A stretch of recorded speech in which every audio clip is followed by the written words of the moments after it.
Paz, irmãos.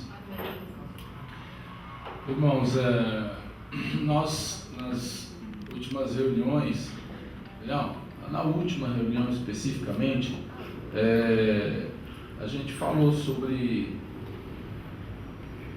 a gente tinha estabelecido um propósito de oração, de jejum, para a gente buscar de Deus, né, a orientação daquilo que são os caminhos da igreja, né, e entender assim esse momento em que a gente está vivendo como igreja, como comunidade, e analisar e ver qual é a nossa identidade, né, como igreja, porque a gente entende que cada igreja ela tem uma identidade, né, ela tem uma formatação, ela tem um jeito de ser, né, e tem igrejas que a gente vê assim que ela pode-se dizer assim, a sede, né, as outras são iguais, então a maneira de agir, de processar, os pastores falam igual ao presidente, e assim, não é nenhuma crítica, mas é um jeito de ser, é uma identidade deles, e tem dado certo. Eu não vou entrar nem numa questão teológica, nada, vou entrar na questão de visão, enfim, mas de igrejas, e aí eu estou falando de igrejas evangélicas, né, irmãs nossas. Então cada um tem a sua maneira de agir, cada um tem a sua formatação, né, e o que a gente chama de identidade. E nós, como sal da terra, nós entendemos agora nessa caminhada que a sal da terra ela não tem uma formatação específica para todas as igrejas. Então, assim, ela tem o que chama os princípios, né? Então, que seria o que rege, né? A carta de princípios e valores, né? E tem aquele jeitão de ser de sal da terra, mas cada igreja ela tem autonomia, né? Na sua identidade. Ela não perde o parâmetro, mas cada um tem o seu jeitão. Bom, então, como nós temos essa liberdade, essa facilidade, então nós viemos num processo agora em que a gente está vivenciando um momento. O que rolou? Esse é o meu? Caramba! Você reiniciou?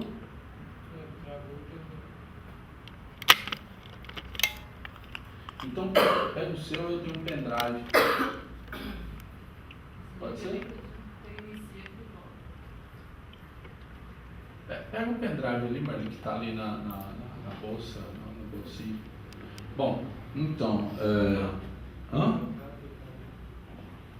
mas dá para ler, para pôr naquele? Lê, eu tenho um cabo. Eu tenho um cabo desse. É o mesmo, não é? Não?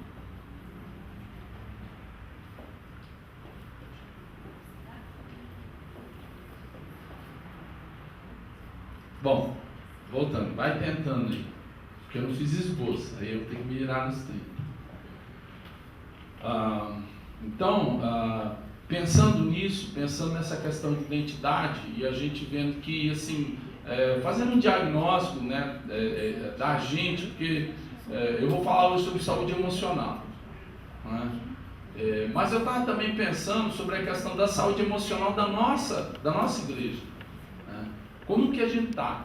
E para a gente entender a nossa saúde emocional, a gente precisa entender a gente, saber quem nós somos.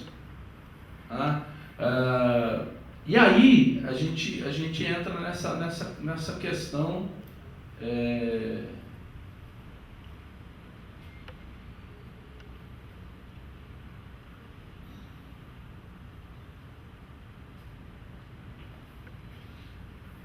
tá na área de trabalho.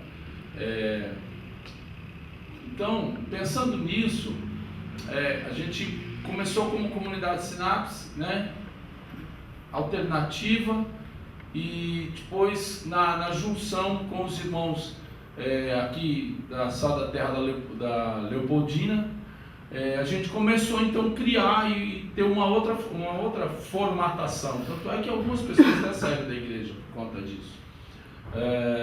E nós então estamos desenvolvendo e criando identidade. E por conta disso, as situações do dia a dia, elas vão imprimindo em nós uma identidade. A mudança nossa de lá para cá, isso faz com que a gente possa também rever isso. E é isso que está acontecendo com a gente agora, a gente está revendo isso. E dentro de uma leitura assim, macro, a gente está entendendo que assim, esse momento que a gente teve no hotel foi uma bênção, está sendo uma bênção, tem os prós e os contras, porém a gente entende que a nossa identidade como igreja, ela não cabe. Por quê? Porque tem muitas igrejas que estão trabalhando assim, dessa formatação, se reunindo em hotel. E igrejas que estão aí já há muito tempo, né? A gente até já visitou algumas. Mas para a gente, eu entendo e a gente está entendendo como liderança que isso de certa maneira tem prejudicado aquilo que é uma identidade muito forte nossa, que é a questão também da ação da terra, que é a questão relacional. Então nós temos prejuízos, né, no âmbito relacional, por conta justamente de ser uma coisa de você ter um horário para entrar, ter um horário para sair, não ter autonomia para vir a hora que a gente quer. E então a gente começou, né? E outra coisa também, quando as pessoas até perguntam como é que é a tua igreja lá, tal, muitas vezes está implícito assim, é pentecostal ou é tradicional? Então, a minha resposta sempre foi, você pode chegar lá e parecer que não é. Então tem culto que de repente tem um mover, a gente começa a orar, e aí as irmãs começam a orar, e os irmãos começam a orar e tem liberdade, e aí a gente vai parecer totalmente pentecostal. E pode ser que no outro culto, no domingo, seja tranquilo e vamos dizer que a gente é presbiteriano, né? Nós temos a origem. Então, mas hoje a gente não está podendo. É fato. Se a gente começar um movimento que orar e dar liberdade para o Espírito, vai ficar complicado, né? Vai ficar complicado daquilo que a gente sabe. Tem hóspedes, tem pessoas aqui no corredor ali do lado, entendeu? Pessoas que sobem escada aqui para vir. Então aqui a gente está mais comedido. Então a gente está entendendo isso. Então assim, a minha introdução para vocês é essa daí, que a gente se esmerar, a gente focar mais na nossa oração para Deus levantar um lugar para a gente aqui, né? Para Deus levantar um lugar onde a gente possa estar congregando. Então assim, a gente tem orado pedido sim, a gente está nesse meio aqui, Osasco, né? Mas nada impede de algum outro lugar assim que de repente for por aqui nas adjacências, aqui, sei lá, Leopoldina, Jaguaré, e que tenha um preço compatível e o local seja diante das expectativas que a gente tem como igreja, né? Então, diante disso, eu estive pensando, né, e orando para aquilo que a gente ia compartilhar hoje com os irmãos, e eu penso que a minha pregação ela tá baseada aqui eu não sei, todos leram a revista?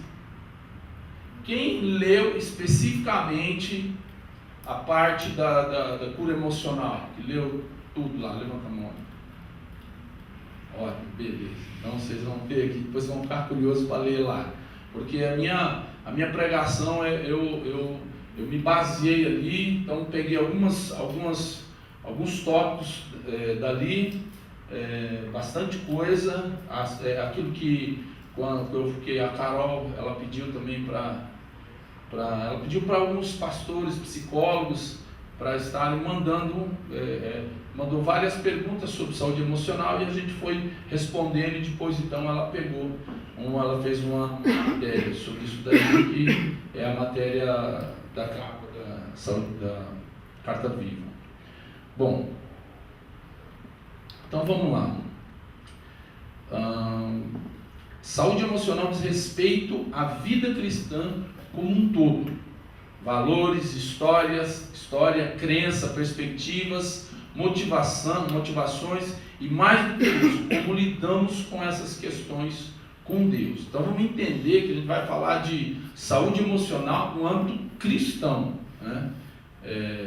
O pastor Diogo teve, um tempo atrás, ele teve falando alguma coisa que a gente vai falar aqui também, e sobre essa questão ele trouxe até um pouco do âmbito médico, aí eu vou trazer a questão do âmbito psicológico.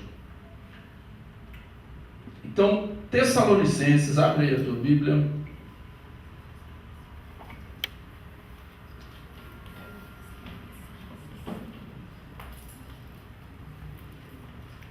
Primeira Tessalonicenses,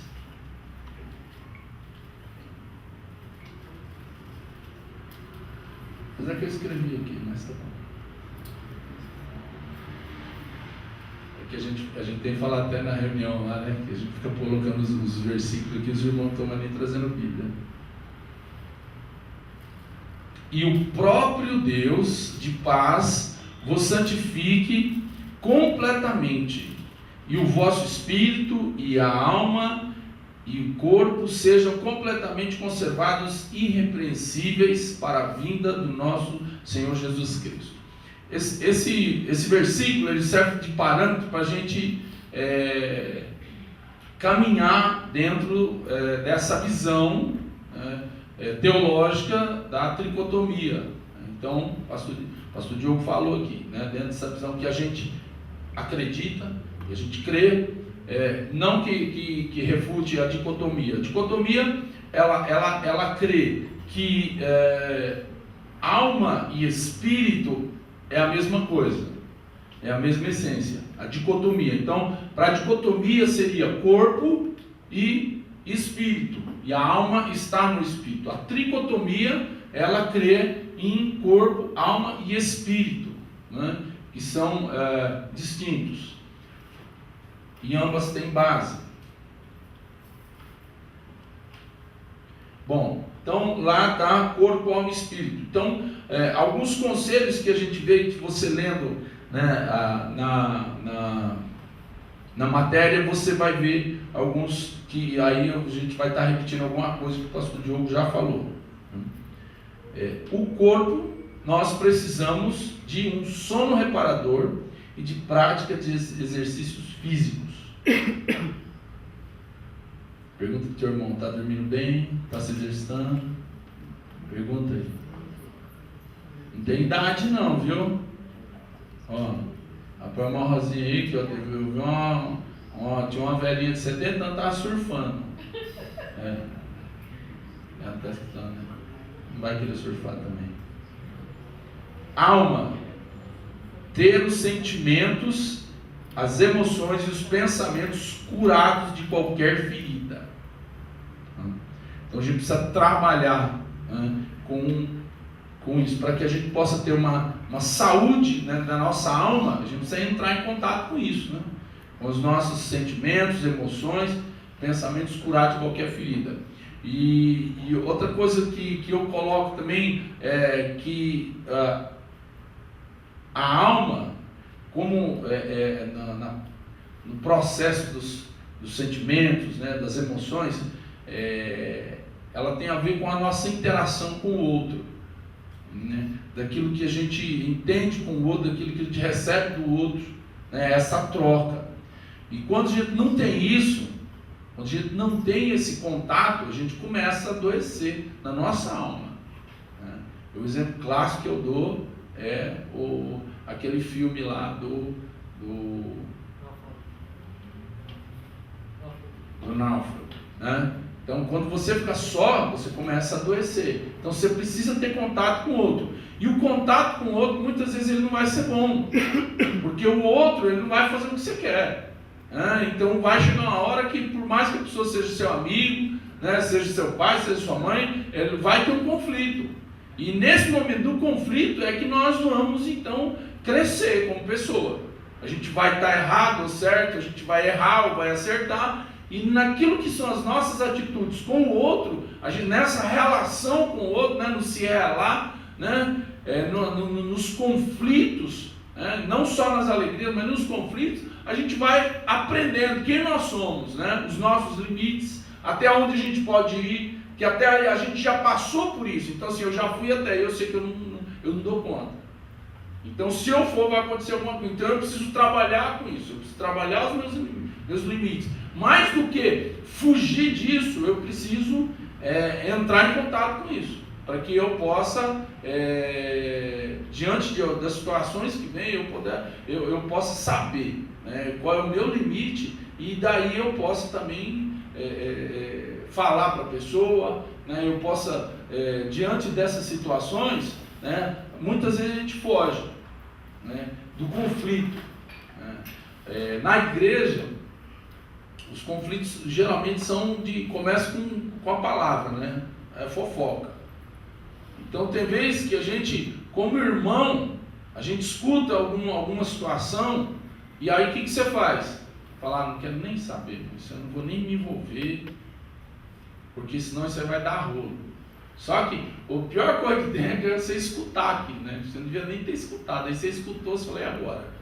Aí você tem duas situações, uma que o irmão que falou que o outro pecou, e o outro que está acusando o outro. Então o que você faz? Ou você vai lá falar para o outro que ele pecou, ou você vai chegar para esse aqui e falar assim, irmão, você está falando que o cara pecou, o que aconteceu? E a Bíblia fala, então, que a gente tem que colocar tudo prato limpo, tem que levar uma testemunha, falar com a pessoa. Então, aí o que a gente prefere? Não vou entrar nisso daí.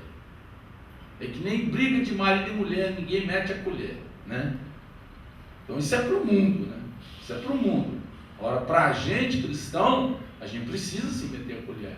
Porque a Bíblia fala, lá em Ezequiel, que nós somos a atalaia de Deus, né? Então se a gente vê o justo pecar, a gente tem que ir lá e falar para ele. Só que a gente não quer, isso é conflito, isso aí é problema. Então eu sei de onde eu falo, não, isso aí eu não vou. Só tem situações que eu preciso enfrentar. Pela justiça, pela verdade. E o Espírito, né, que é o fortalecimento da palavra e da oração, né? Então o nosso Espírito, ele é fortalecido pela palavra e pela oração. Então se a gente deixa de orar, deixa de falar com Deus, deixa de intimidade com Deus, o que vai acontecendo? É fato, a gente vai enfraquecendo. Se a gente deixa de ter contato com a palavra, a gente vai enfraquecendo, né? Jeremias fala, trazer aquilo que me dá esperança. O que dá esperança? Você só pode saber aquilo que você já lá atrás já passou, já viveu, né? Já leu, sabe, tem o conhecimento. Então, nós precisamos entender esses pontos da nossa vida para que a gente possa ter saúde mental. Vivemos em uma sociedade que é preciso constantemente lidar com situações que causam ansiedade, angústia, sentimento de rejeição e baixa autoestima. Baixa autoestima autoestima é como eu me vejo, né? Como eu me analiso. Então a baixa autoestima é quando eu me vejo de uma maneira em que eu não consigo, eu não dou conta, eu não sei, eu não sou inteligente, eu não sei falar direito, né? Então muitas vezes a gente acaba enfrentando, né, sentimento de rejeição e de baixa autoestima, porque as pessoas, elas podem olhar a gente no seu padrão, né? A pessoa pode olhar e falar assim, não, esse cara é cheio de tatuagem, esse cara é assim, esse é Mauricinho. Então, lá na Fundação Carlos, eu lembro que quem era rejeitado eram os burguês, né? Eram os boy. Aí eu brincava até com eles, coitado desse cara, né? Coitado, porque o cara nasceu em berço de ouro, então o cara é culpado disso também. Então assim, ele é roubado, ele é humilhado, ele é assaltado, por quê? Porque ele é playboy, porque ele nasceu num berço. Então assim, ele também tem a rejeição. Então dependendo do grupo oposto, você vai ter rejeição. Então sempre, de alguma maneira, nós vamos ter alguma rejeição.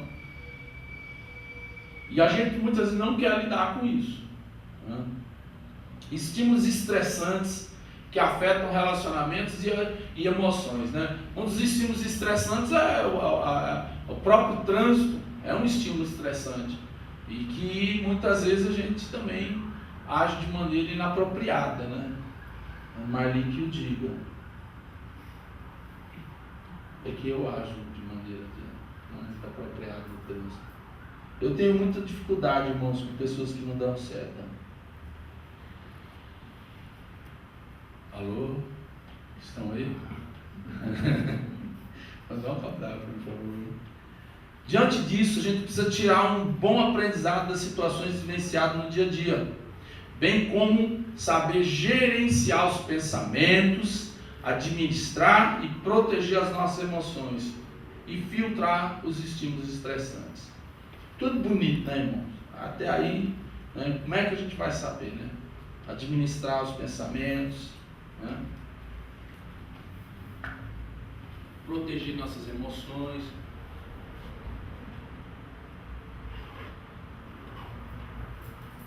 Aí, um exemplo para a gente, né? O primeiro caso de gerenciamento das emoções. Vamos ver como é que nosso pai agiu. Gênesis, vai lá. Gênesis 3, 8.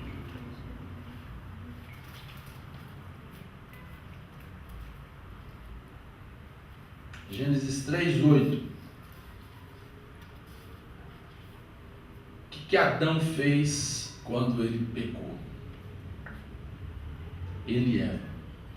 E ouvindo a voz do Senhor Deus, que passeava no jardim à tardinha, esconderam-se o homem e a mulher da presença do Senhor Deus entre as árvores do jardim. Então, o homem, ele passou a se esconder de Deus e das pessoas, e nós ficamos com medo de expor nossa intimidade. A partir daí, é claro, tirando algumas questões aí, pessoas que, né, gostam de se expor, mas o natural nosso, de quem não está acostumado, enfim, não trabalha com isso, não é profissional do sexo, nem nada, é a gente ter vergonha. É a gente ter vergonha. Você fica com vergonha. É interessante, né? Quando a Carol era menor, a gente, pequenininha, Carol, Mateus, sempre dava banho, então tomava banho junto. Só que chega uma hora, principalmente a menina é mais rápido, né? Aí chega uma hora que, aí não quer mais tomar banho. Agora não pode, mas nem não pode ver nada, não pode, tá com vergonha. O que aconteceu? O que aconteceu nesse processo que minha filha está com vergonha de mim? Que o meu filho está com vergonha de ficar nu na minha presença? Isso é natural, porque é uma herança que a gente recebeu. Essa é a herança da nossa intimidade, né? Então a gente tem vergonha de ficar nu perto do outro. A gente tem vergonha de não ficar só nu fisicamente, mas nós temos vergonha também de ficar nu naquilo que são as nossas fragilidades, né? As nossas fraquezas, as nossas falhas, os nossos erros. A gente tem vergonha. A gente tem vergonha. A gente tem dificuldade de se desnudar perto do outro, de falar daquilo que nos incomoda. Aquilo que talvez a pessoa ela pode ter medo, né, de se expor por N motivos, né? Vergonha do seu corpo, vergonha se o outro vai pensar isso, vai pensar aquilo, vergonha se você não está no... Está acabando? Se você não está no padrão de estética, da beleza, porque tem um padrão estético, né, que criaram. Então, se você não está nesse padrão, você tem vergonha.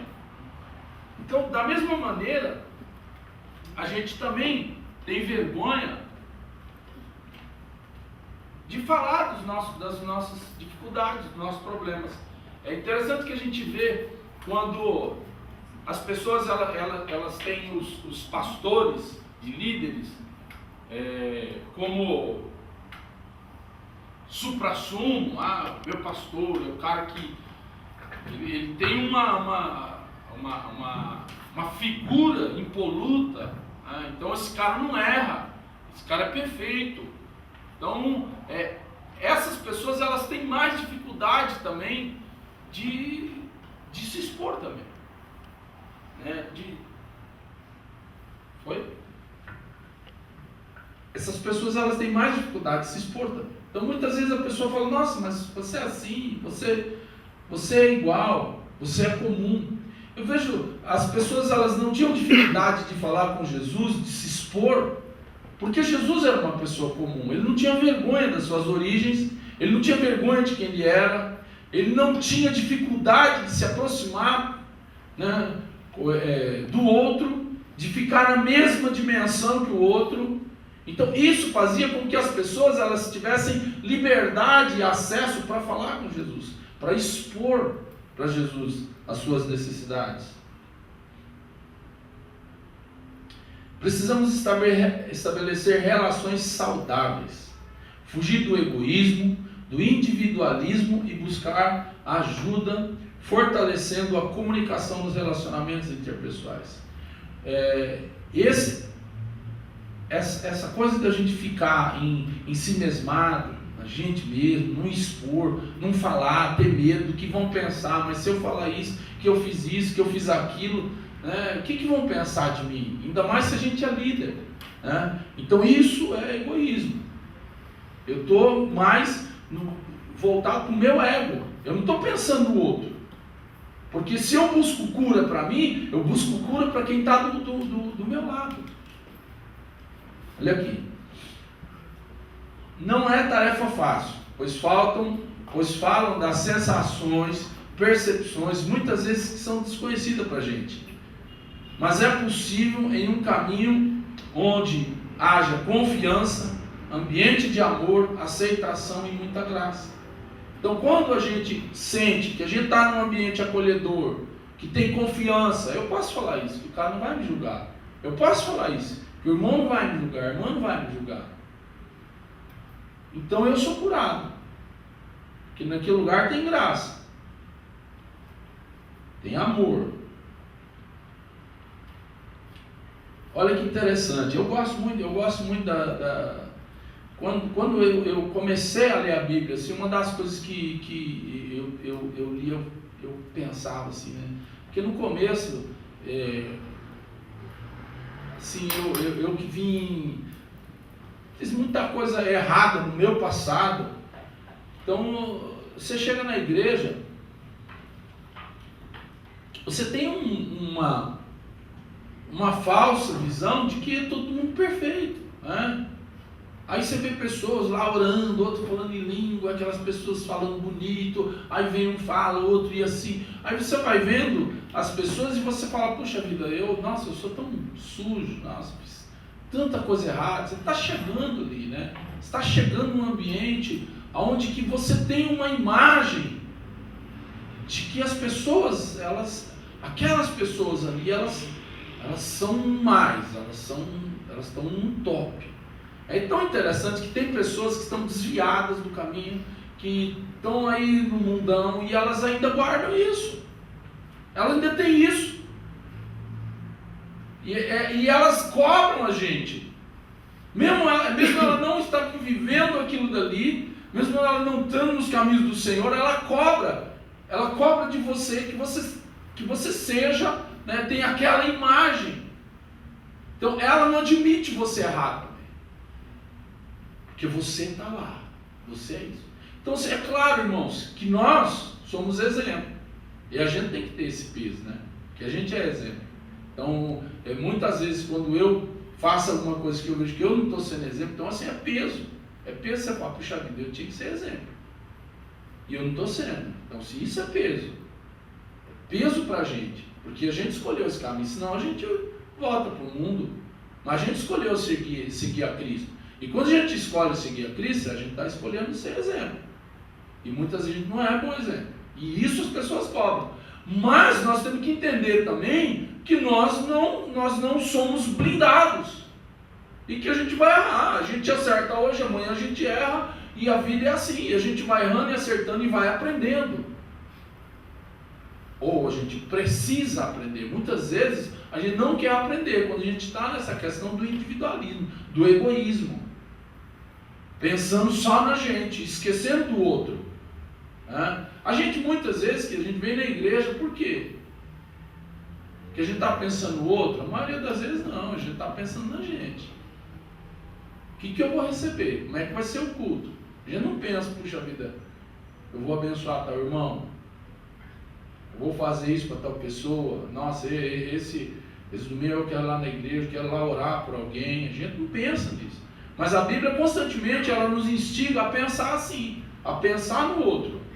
E o que eu gosto muito, sempre gostei da Bíblia, foi isso, que sempre me manteve também. Dos meus heróis, quando eu era criança, que eu comecei, principalmente quando eu fui fazer o seminário, e eu fui estudar alguns caras assim, que eu falei, meu Deus, esse cara era muito pecador. Não é que esse cara, como Davi, né? Davi é um cara que ele matou, meu. Ele é um cara que é um exemplo maior. E ele cobiçou, olhou uma mulher que ele não poderia ter, ele cobiçou aquela mulher e mandou o marido dela na frente da batalha. Praticamente matou o cara. E esse cara é um cara segundo o coração de Deus. Moisés, o cara, ele cansou. Simplesmente. Eu também ia cansar, né? Aqui não dá para jogar muito, não, mas ele ficou ali com aquele povo, mas acabou não vendo a terra prometida. Como é que estava a cabeça e o coração dele também, emocionalmente? Como que estava o coração também do Davi, né? Porque o que eu acho muito bonito, porque Davi, depois que ele peca, você vê os salmos dele assim, são salmos revigorantes. Quando ele sai daquele momento da culpa, do peso, e aí que ele vem para o arrependimento, e Deus opera cura em Davi faz salmos maravilhosos. Salmos maravilhosos. Então, se a gente pensar que você está adorando a Deus com um salmo de um cara que adulterou, que matou uma pessoa, então eu posso também. Então, para o Senhor não está à procura de santos, Ele está à procura de pecadores, para santificá-los. Então a gente tem essa falsa visão de que eu preciso sempre, nunca errar. Então, se eu sempre preciso estar certo, se eu nunca posso errar, o que eu vou fazer? Eu vou fugir das situações de conflito. Eu não vou enfrentar. Jó. O Jó é um exemplo clássico. Imagina como é que ele estava, emocionalmente, totalmente abalado, fragilizado. Perdeu a família toda.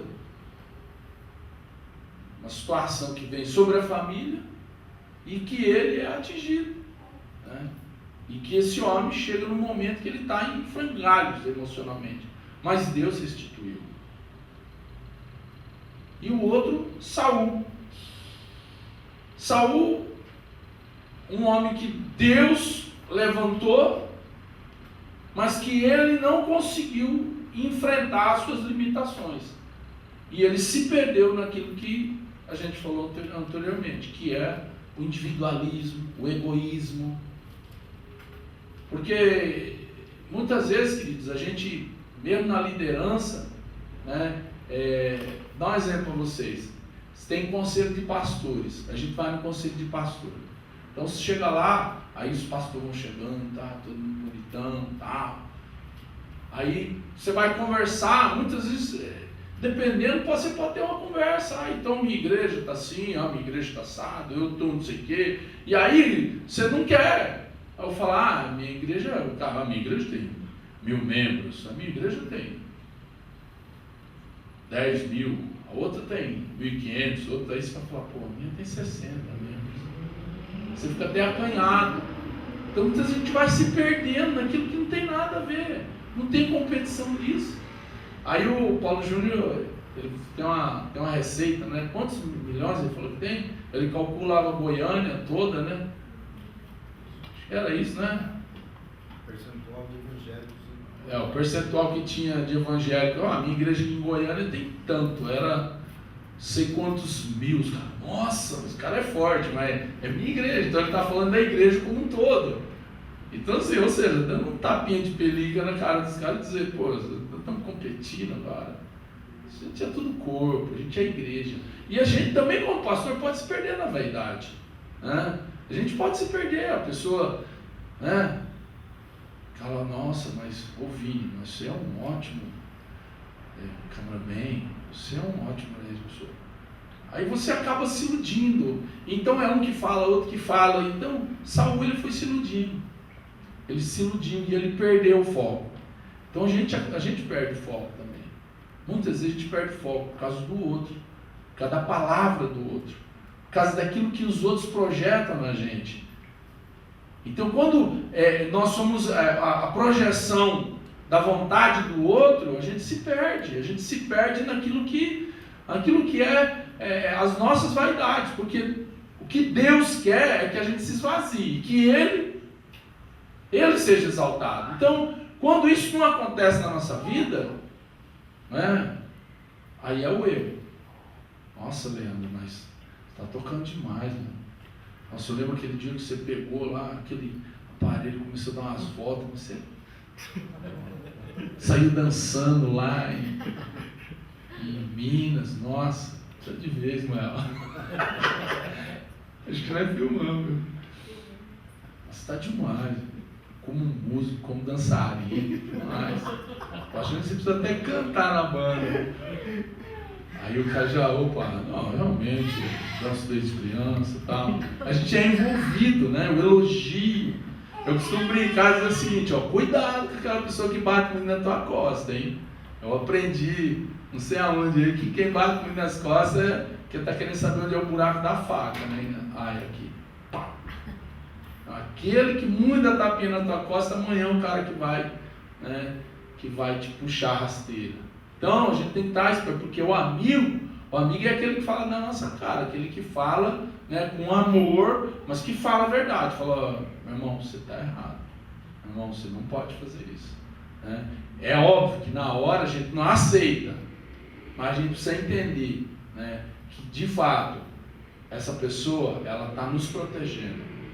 Ela não está nos criticando. Ah, você está criticando, não me ajuda em nada. Nosso pior inimigo que a gente pensa é a mulher, né? A mulher não é brincadeira. Agora pensa uma mulher que fica massageando a costa demais, ó, ela vai dar uma facada no você na hora do divórcio. Então, Zé, a gente precisa ser sincero. A gente precisa falar de fato aquilo que a gente está vendo no outro, sem ter medo de fugir. Entende que nós temos dois lados, daquele que é tratado e daquele que trata, né? Daquele que é cuidado, e nós também somos cuidadores. Nós não podemos perder essa visão. Então nós não estamos falando de saúde emocional dentro de um contexto, né, geral, contexto do mundo, mas num contexto de igreja, num contexto cristão. E num contexto cristão, quando nós falamos de saúde emocional, nós falamos de pessoas que são cuidadas, que somos nós, mas que nós somos cuidadores. Vira para o teu irmão e fala assim, Deus me chamou para cuidar de você. Legal, agora você fala, mas você tem que cuidar de mim também. Você tem que cuidar de mim. Viu, Fernando? Você tem que cuidar de mim. Só cuidar do teu filho, não. A gente precisa sempre falar e lembrar o outro, ó, Deus chamou você a cuidar de mim. Tem que parar de ser egoísta. Tem que cuidar de mim um pouco também. Né? E isso sim a gente vai manter nossa saúde. Porque é interessante que eu várias vezes eu falei aqui, aí veio o pastor Paulo e falou, né? Aí teve gente que falou, nossa, você viu que coisa? Não, eu já falei umas 50 mil vezes isso aqui, mas ninguém lá de casa não tem honra, né? Que a saúde, a maioria das doenças, mais de 90%, elas são psicossomáticas. Elas começam aqui, né? Começa na cabeça Depois ela vai descendo para o corpo. Então, se a gente não está legal, se a gente não está, a nossa cabeça não está boa, fatalmente o nosso corpo ele vai sentir, alguma coisa vai estourar. E aonde o outro entra? Ele entra em nos avisar que nós não estamos tendo saúde. Nós estamos, de alguma maneira, doentes. Eu lembro quando eu estava com anemia, e aí veio a irmã Leila, falou assim, que você está amarelo. Não, é um barato, né? Aí você já olha para o espelho. Aí eu falei, rapaz, que eu estou um pouco. Aí passou, não sei no mesmo dia, outro dia, aí veio a Sandra do coral. Aí veio, que você está amarelo. Eu falei, puxa. Aí foram o pessoal tudo falando que eu estava amarelo. Aí eu comecei a ficar cabreiro. Aí fui no médico, estava com anemia. Aí foi até descobrir que eu estava com problema de disfunção na tireoide. Então, as pessoas nos alertam. É isso que o outro tem que fazer, nos alertar. Então você precisa me alertar e eu preciso te alertar. Falar, olha, por mais que naquele momento a pessoa, brincadeira, tanta coisa que você vê em mim, você vai ver isso. Fala, me desculpa, meu irmão, estou vendo isso. Então pode ser que a pessoa de pronto não vai aceitar. E muitas vezes a gente não aceita mesmo. A gente não aceita. Aquilo que é negativo, de pronto a gente já coloca uma muralha. Opa, peraí. Você já rechaçou alguém? Alguém que está elogiando? Nossa, como você dança bem, Leandro? Não, já foi. Aí o Leandro fica cabreiro, né? Falou, danço bem, peraí, né? Não sei que tá meio perdido, mas falou, como se toca o teclado? Nossa, na hora do louvor, cara, eu estava percebendo assim naquela música, puxa, eu vi, aí quando entrou aquela música, você fez aquele, assim, aí tem duas coisas para o Leandro pensar. Primeiro, falar assim, nossa, esse irmão tem uma boa visão. Ou pensar, falar, meu Deus, o que eu fiz de errado, que se a pessoa não está conseguindo olhar para Deus na hora do louvor e está olhando para mim? O que está acontecendo com esse irmão, que ele está mais preocupado em olhar para mim do que olhar para Deus, em louvar? Entende como é que é? Então assim, é a hora então que o Leandro está com o pepino na mão. Então ele pode fazer duas coisas. Primeiro, ele pode chegar e falar assim, é isso, irmão, obrigado. Massageia o ego, ele sai dali. Então os dois estão se afundando. Um está se perdendo no momento errado, o outro que captou aquilo que também foi o diabo que lançou, demonizando o negócio bem. Ou ele pode simplesmente fazer o que a Bíblia fala. Ele entendeu também e falou, irmão, perdeu o foco. Falei, irmão, posso te falar uma coisa, irmão? Você perdeu o foco. Esse é o momento da gente estar louvando.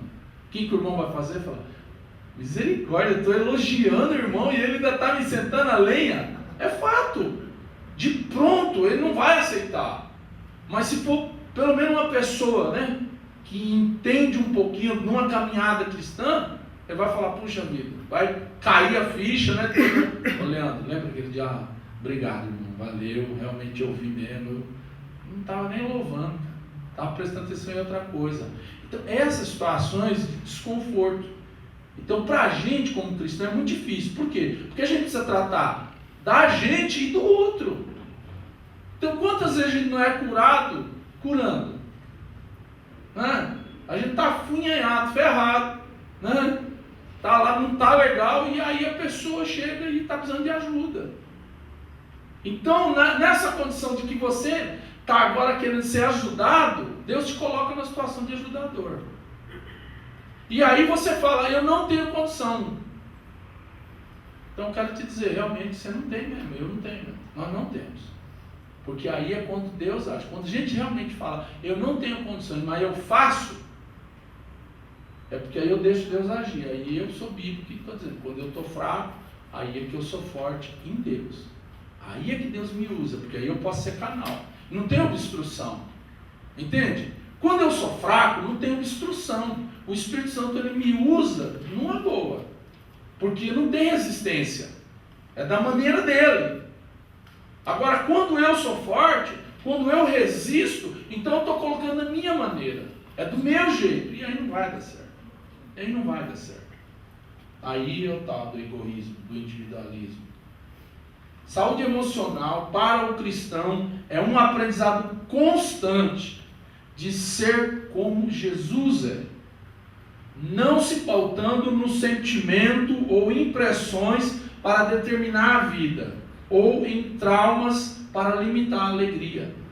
Então nós não vamos se pautar, né, em impressões, em traumas, em situações que falam, isso aí aconteceu, isso deu errado, isso já aconteceu assim comigo, isso já fez. Não, eu não vou me pautar nisso. Eu vou me pautar em Jesus. Né? Saúde emocional passa pela convicção da direção de Deus para os homens. Isaías 41, 13. Algum irmão pega para mim Isaías 41, 13. Outro pega Filipenses 2, 5. Outro pega Filipenses 4, 4. João 16, 33. E João 14, 27. Isaías 41. Quem pode ler? Bem alto. Eu sou o Senhor, o Deus de vocês. Eu os seguro pela mão e lhes digo: não fiquem com medo, pois eu os ajudo. Não fiquem com medo, eu os ajudo. Filipenses 2, 5.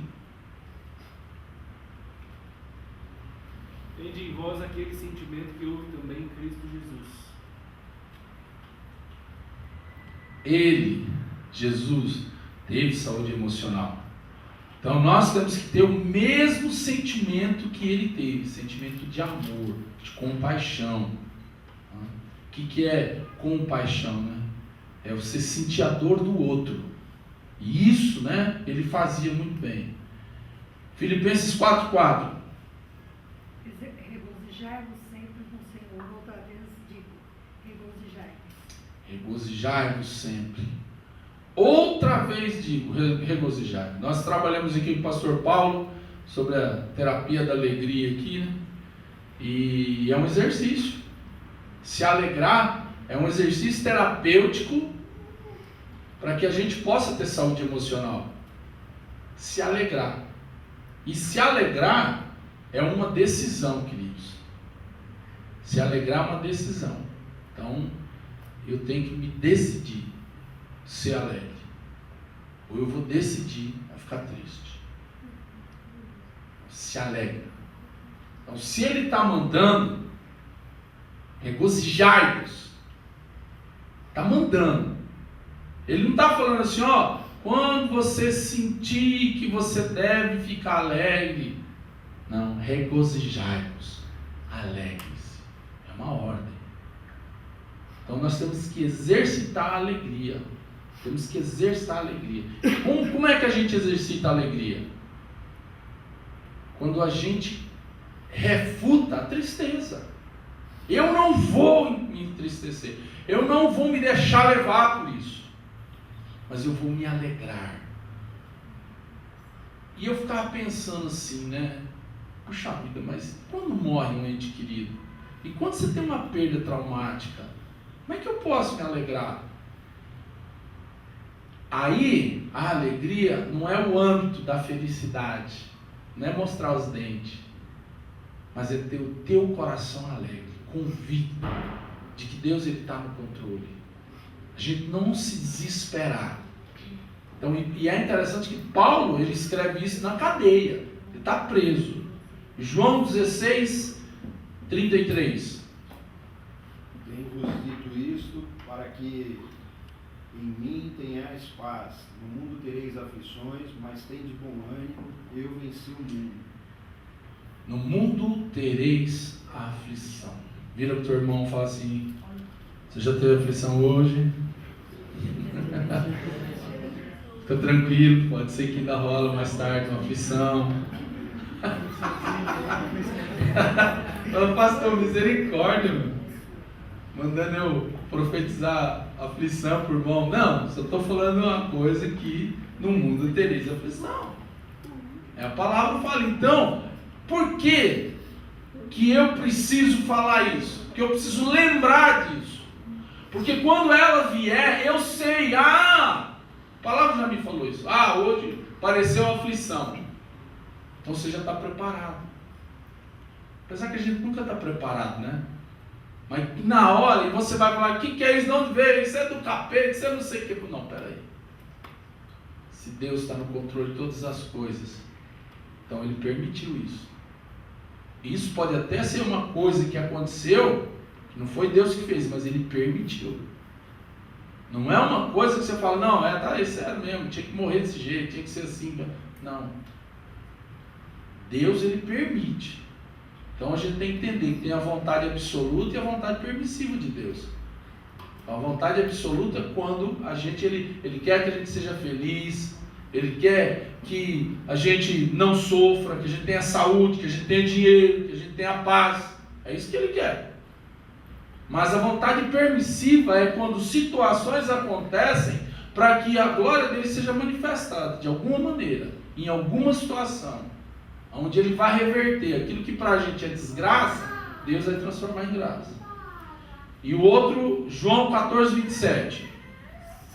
Deixo-vos a paz, a minha paz vos dou, e não vos la dou como o mundo dá. Não se turbe o vosso coração, nem se atemorize. Não se turbe o vosso coração, eu deixo a minha paz.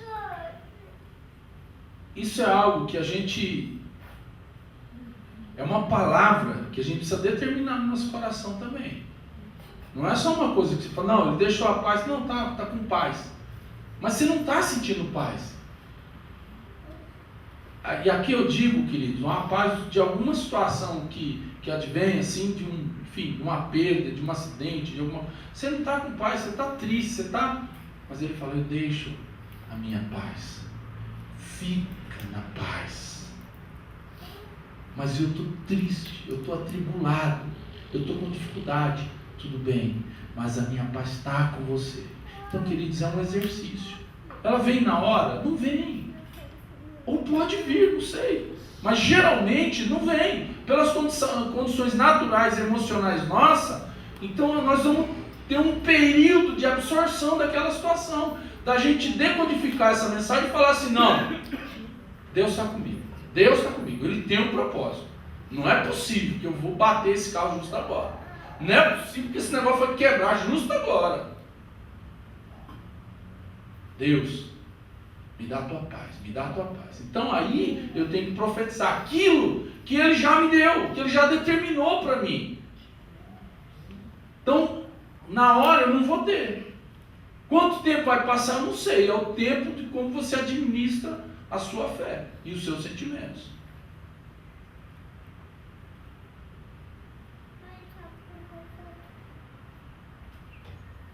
Ixi.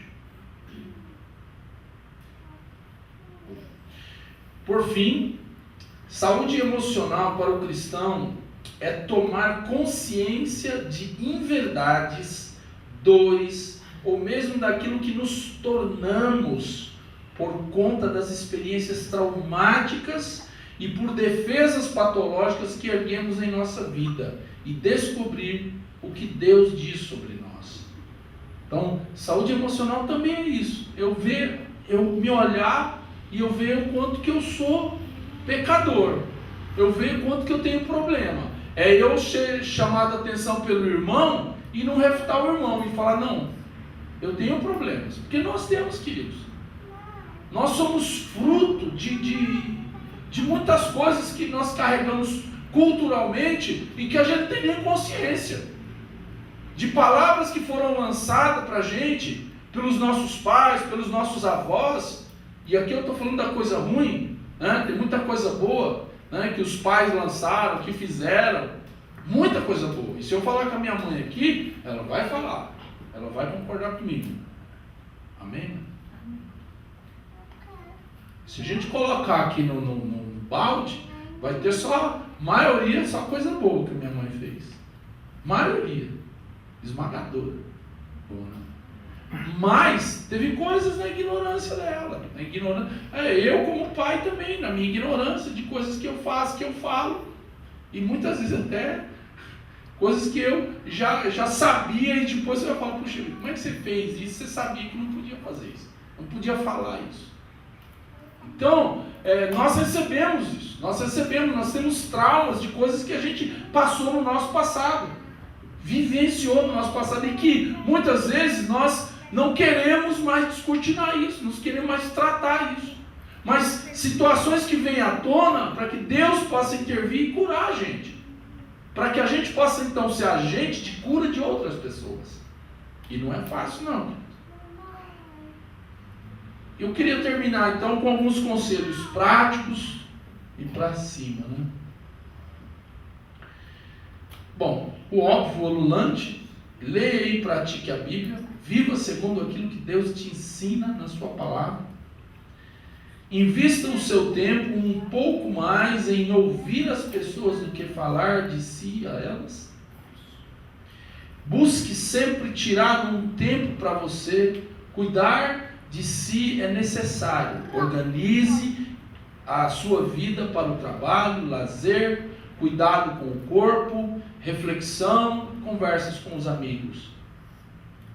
Se possível, faça uma viagem. Isso é saudável e integral. Nós viemos de uma viagem aí, muito boa, graças a Deus, fomos lá para o Rio de Janeiro, chegamos no sábado, no domingo, fomos tomar sol, falamos, nossa, vai ter uma semana toda ensolarada. Na segunda-feira mudou completamente o tempo, aí ficamos lá no apartamento, enfurnado. Mas foi gostoso, que a gente ficou lá juntos e tal, então foi um período muito gostoso e a gente, como nessa correria, cada um tem um horário, então a gente nunca come junto, né? E lá, assim, todos os dias a gente estava juntinho, comendo e tal. Foi um período muito gostoso que a gente teve como família lá, né? Até o tempo ruim ajudou, né? Contribuiu. Aí Deus achou graça em nós e aí resolveu abrir o céu na quarta-feira e a gente foi conhecer o Cristo Redentor. Ame a Deus acima de tudo. Ame o próximo como a si mesmo. Não esqueça disso.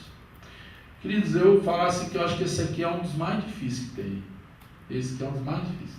A gente fala facinho, isso aqui, ó. A gente fala de uma maneira, uma hora que a gente chega no dia a dia, né?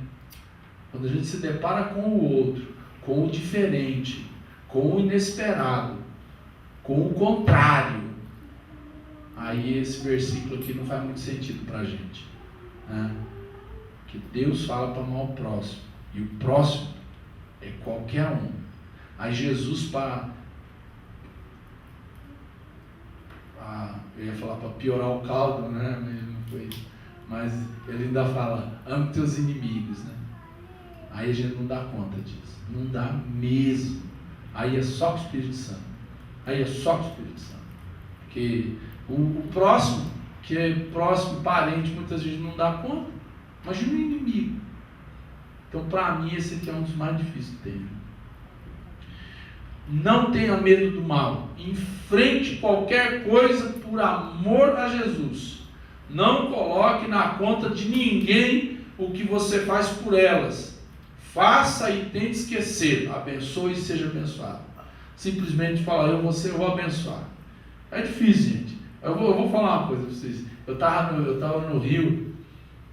E agora que a gente foi almoçar lá num lugar lá, fomos no restaurante, fomos no shopping do Leblon, né? E é super chique lá, super caro. Eu falei, não, hoje nós vamos no shopping do Leblon, vocês vão comer no restaurante. Aí fomos lá, chegou a comer no restaurante, só que o restaurante era fora do shopping. Esse cara doido da vida. Foi, né? Mas o restaurante bom, não foi? Comida barata, fiquei até com vergonha agora.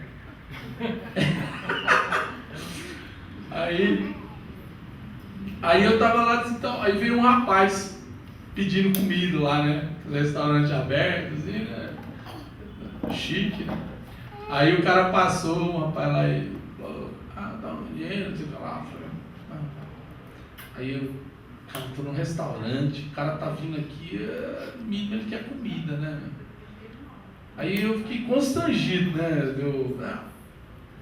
Aí, beleza. Aí o rapaz tinha ido, ele passou e aí ele foi para um canto que eu já não via mais ele. Aí eu cheguei para a moça lá do restaurante e falei assim, olha, dá aquele, era um combo lá que tinha lá de suco salgado, lá. Eu falei, ó, dá aquele negócio lá da promoção para o rapaz lá. Aí ela foi lá e tal, e acho que achou o cara, aí eu não vi mais ele. E aí ela foi, tudo bem, ficamos comendo, na hora de pagar, ela veio a conta para mim, mas eu não vi o cara, e eu sei que ela deu o lanche lá para ele, assim, mas ele não voltou para me agradecer. E assim, na hora, como homem, a gente fica assim, poxa vida, nem o cara voltar para agradecer, né? Então a gente tem que a gente fica esperando, né? Pelo menos agradecimento. E foi tão interessante isso daí, eu tô confessando até não foi legal da minha parte, né? Com Deus, né? Mas Deus me ensinou isso aí também. Eu não sei se da outra vez também não vou ficar chateado, mas estou falando para os irmãos. Mas refletindo sobre isso, você quer um elogio, né? Você quer pessoa, pelo menos a retribuição, né? Falar assim, né? Obrigado aí pelo lanche.